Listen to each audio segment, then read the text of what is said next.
The Boone Dam, 1,530 feet, 1,532 feet in length, 160 feet high.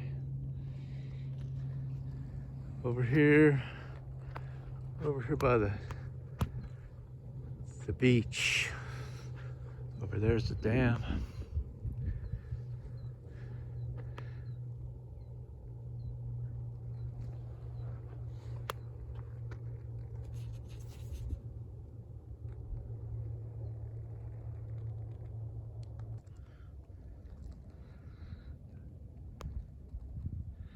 There's a deer out there.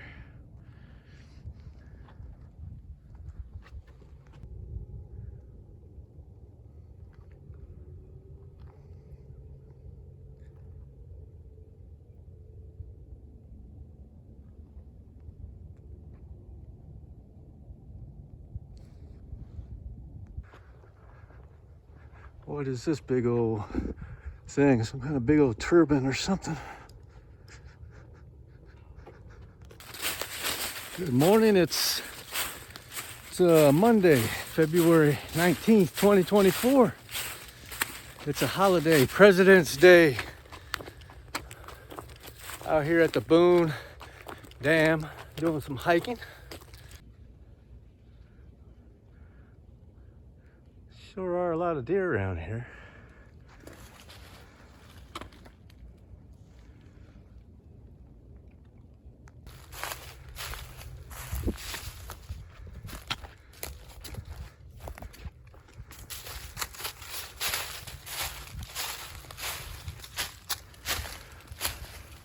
That's another cool one. It's about 32 degrees out here, but the sun is shining and it's a pretty nice day.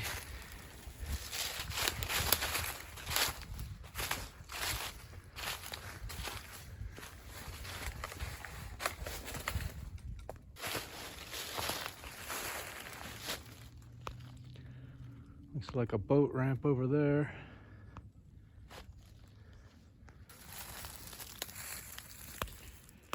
Down here we have a lot of flotsam and or jetsam. I don't know the difference between flotsam and jetsam, but one of the two is down there.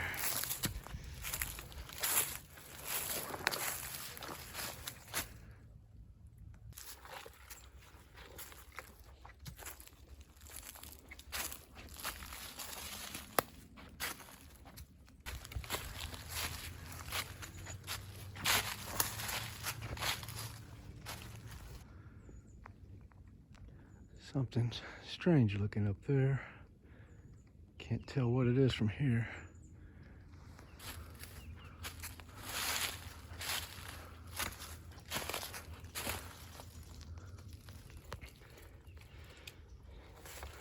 Turns out they're really big oyster mushrooms, or some type of shelf mushroom or fungus.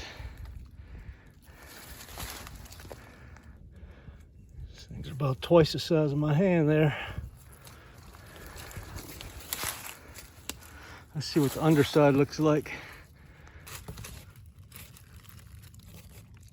So this is what the underside looks like. It's porous. It's not your typical gills.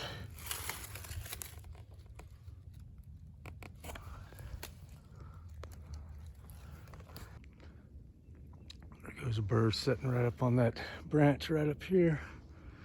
Looks like a hermit thrush.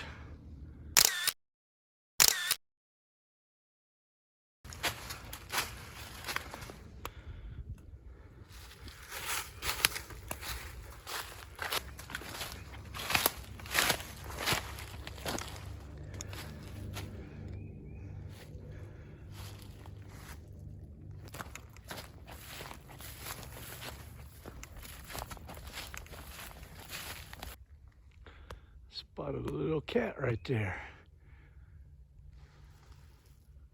Little cat up there sitting on the rocks.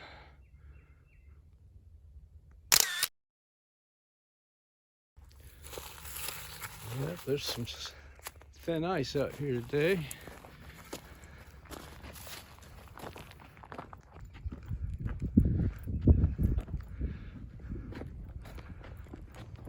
Coming out over here at the boat ramp.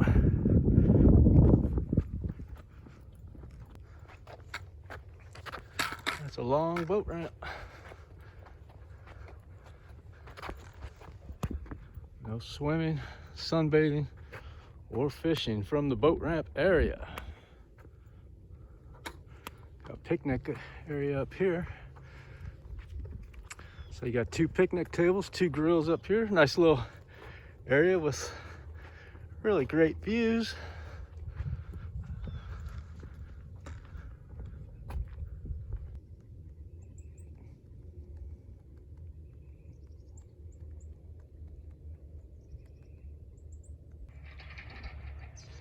Got some chickadees in here, tufted titmice. 2 tufted titmice right there.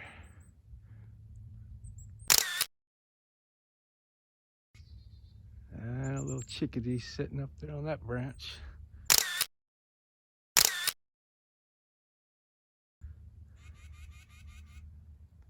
Looks like another boat ramp over here.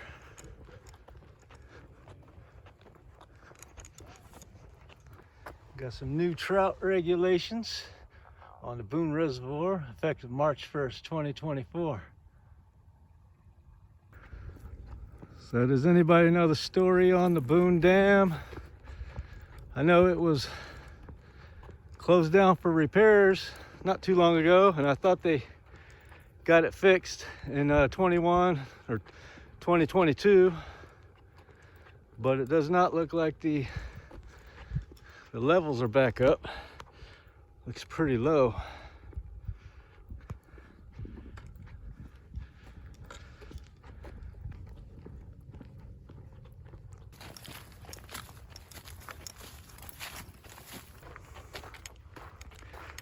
Over here is where that cat was. Let's go see if that cat's still over here. I don't see him.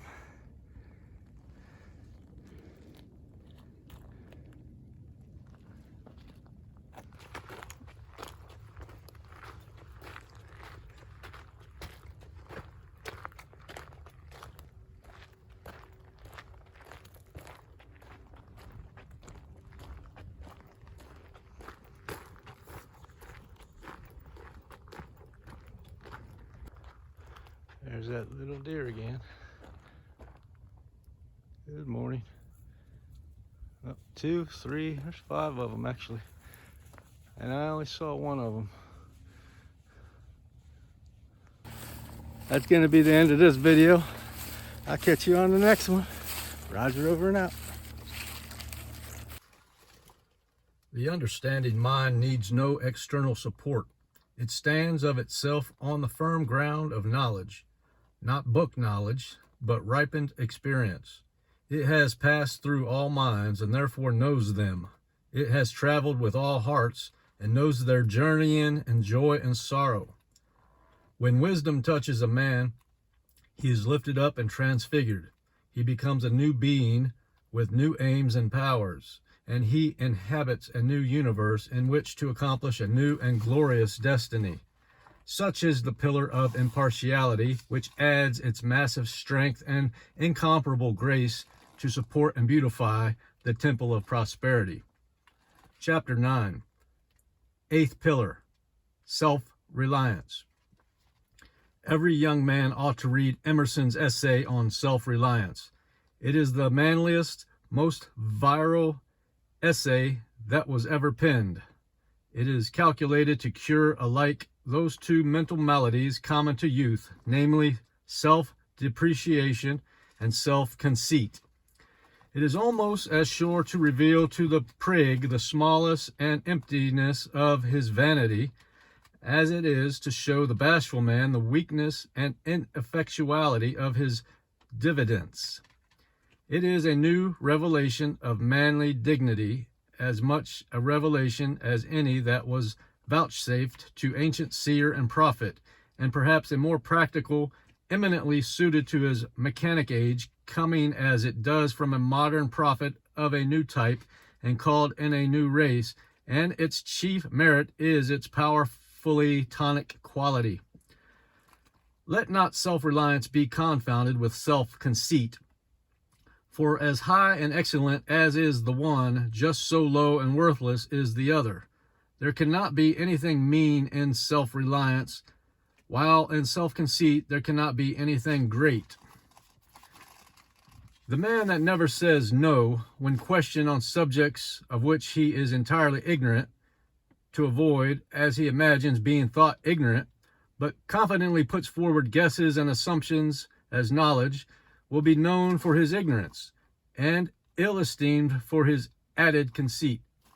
An honest confession of ignorance will command respect, where a conceited assumption of knowledge will elicit contempt. The timid, apologetic man who seems almost afraid to live, who fears that he will do something not in the approved way and will subject himself to ridicule, is not a full man. His needs imitate others and have no independent action. He needs that self-reliance which will compel him to fall back on his own initiative and so become a new example instead of the slavish follower of an old one. As for ridicule, he who is hurt by it is no man. The shafts or mockery and sarcasm cannot pierce the strong armor of the self-reliant man. They cannot reach the invincible citadel of his honest heart to sting or wound it. The sharp arrows of irony may rain upon him, but he laughs as they are deflected by the strong breastplate of his confidence and fall harmless about him.